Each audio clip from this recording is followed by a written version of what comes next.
ರಾಜ್ ಸರ್ಗೆ sir Uppi sir ಮತ್ತೆ Shivanna sir ಜೊತೆ ನಿಮಗೆ ಈ ಫಿಲ್ಮಲ್ಲಿ ಎಕ್ಸ್ಪೀರಿಯನ್ಸ್ ಹೆಂಗಿತ್ತು ಅಂತ?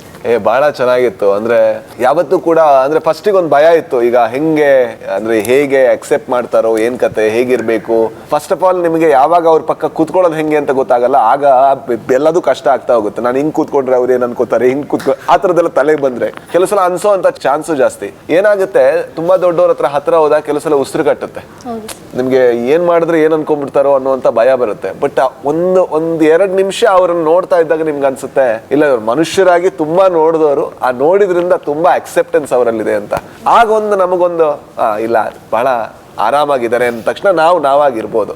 ಅದಕ್ಕೆ ಅವ್ರಿಗೆ ತುಂಬಾ ದೊಡ್ಡ ಥ್ಯಾಂಕ್ಸ್ ಹೇಳ್ತೀನಿ ಮೊದಲಿಗೆ. ಅಂಡ್ ಜೊತೆಗೆ ಅವ್ರ ಜೊತೆ ಇದ್ದಿದ್ದು ನನಗೆ ದೊಡ್ಡ ಭಾಗ್ಯ ಆದ ಕಾರಣ ನಾನು ಇಂಟರ್ವ್ಯೂವರೇ ಆಗಿದ್ದೆ. ಈಗಲೂ ನಾನು ಅವ್ರ ಹತ್ರ ಹೇಳಿದೆ, ನನ್ನ ಹತ್ರ ಸುಮಾರು ಪ್ರಶ್ನೆ ಇದೆ ಅಂತ. ನಾನು ಅವ್ರು ಆಕ್ಚುಲಿ ಬರ್ಕೊಂಡ್ ಬಂದಿದ್ದಾರೆ ಚೀಟಿಲಿ ನಿಮ್ಮ ಹತ್ರ ಪ್ರಶ್ನೆ ಕೇಳಾಯ್ತು ಮಧ್ಯೆ.